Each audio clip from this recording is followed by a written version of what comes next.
everybody.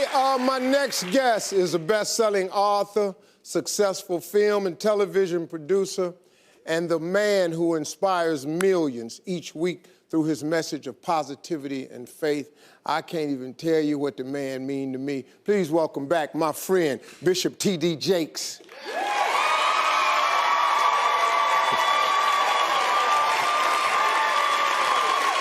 What's up? How you doing? My man. I'm good. Thank you, boy. How's everybody? Wow, look at you. Thank you, man. Appreciate you coming. I'm glad to be here. Man, you've been busy since I last saw you. I have indeed. I'm busy working on MegaFest, and you know about MegaFest. You came and blessed us at MegaFest and got your start, well, not your start, but in the faith world. Yeah. Exposed you there. We got all kinds of activities and comedy shows and dramas and plays and spiritual elements and family fun. How many people you think come through MegaFest total? Well, you know, we were running about 100 and some thousand when we were in Atlanta each day. 300 some thousand over 3 days. Now we're going to 5 days. We've been doing about 80,000 in Dallas. And yet it doesn't feel like a crowd because we got so many different activities going on. You can tailor the event to what you want to be, whether it's economic empowerment sessions, business sessions, or just fun, hanging out with the kids, all ages, or whether you just want to go to church. We got all of it available. We're taking over Dallas. Yeah. A lot of people always asking themselves, what can I do to be happy? That's a big question for a lot of people. Now, you have a system of 5 steps. Yeah. I've written 5 simple steps that really helps no matter who you are, what walk of life you're in. Number 1, you have to own your own happiness. Take it away from other people demanding that they make you happy. Your kids are not going to make you happy. Your spouse is not going to make you happy. A big house is not going to make you happy. Own your own happiness and be responsible for doing those things that bring joy into your own heart, independently of life and people and money and all of that stuff. Right. It doesn't necessarily give you a happiness. You have to take responsibility of that peace and that joy that lives inside of your heart and not inside of your stuff. Wow. Am I right? Yeah. And the second thing that I think people need to do is challenge their own story because people torment themselves by how they see their life. They've told themselves a story as if it were the truth when it is really a perspective truth.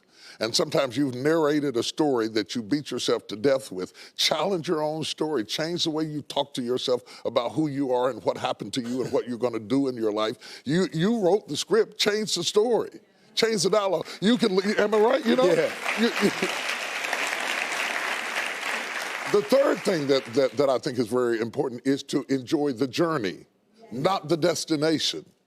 A lot of us delay our happiness. When I get to this level, when I get my degree, when I get the kids, when I get married, I'm going to be happy. Enjoy the journey. Enjoy the whole step, the whole process. Every day that you get up to strive for whatever it is you're after. You know I'm a goal-oriented guy. Yeah, absolutely. But you don't celebrate when you get to the finish line. Celebrate all along the way. Celebrate all along the way. Yeah, man.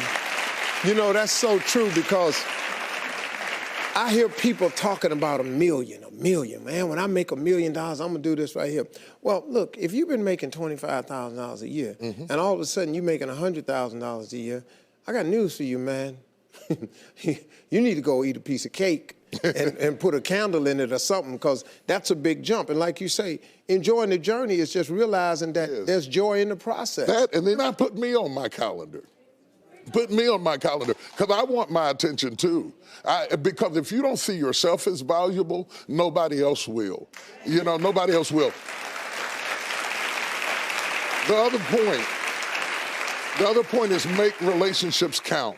Making your relationships count, because everything is about relationships. First of all, your relationship with God. That's a very important thing to have, because as long as you know that there's somebody in charge, you don't have to bear the brunt of the responsibility and the weight of what's going on in your life. Yeah. You can talk to the boss, okay? Number 2, enjoy your relationship with yourself. If you don't like you, it makes it hard for me to like you. Because people, when you walk into their atmosphere, they draw you into the cosmos of their own drama. And if they're full of drama without you, when you come in, you become caught up in the cyclone of their drama. Yeah. Enjoy your relationship with yourself. And then anybody else who comes in, they enter into a party you already started. You understand? Yeah, yeah. And then the relationship with your kids, the relationship with your spouse, the relationship with your friends, taking time to enjoy the relationships, because there is no fruit. Nature teaches us that there is no fruit without relationships. You cannot be fruitful by yourself in business, in home, in life, in church. I don't care what it is. You are no more than the relationships you surround yourself with, and make sure that those are good ones. The fifth thing, Yeah. Now, go ahead. I'm loving it, man. Is this good? Yeah, this is really good. The fifth thing that I really ascribe to is balance work with play. You can't do all of either one and be successful. And to those whom much is given, much is required. And if you work really hard and you're a really diligent person, make sure that you do some play to balance your life out. If you play real hard but you don't work very much, you're going to be fun, but you're going to be hungry. You know what I'm saying? You got to balance work with play. You have to balance that with your children. If you're always a disciplinarian, your daddy going to get you when you get home. I don't want to always be the police in the house. Yeah. I want to be the fun guy sometimes. Balancing work with play called this not only for you to be holistic, but for people to get a better perspective of who you are. I get on my Instagram and I put crazy stuff. My kids die. Just yesterday, I put me sweating in the gym saying they said it's going to be fun, but it hadn't gotten fun yet. You know, to let people know that everything is not serious every day. That's too much pressure. We've got way too much pressure on us to be the people we were created to be.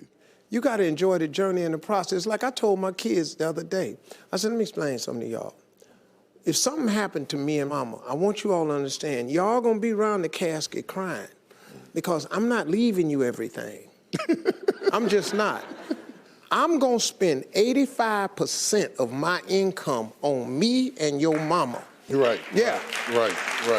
I'm gonna leave about 5–10%. That's it. The rest of the money, me and your mama going somewhere. We can, Dad, we can't go on vacation. No, I want to be just with your mother. Well, here's the thing that people don't understand about children. It is not what you leave to them that makes them great. It's what you leave in them. And if you leave enough in them,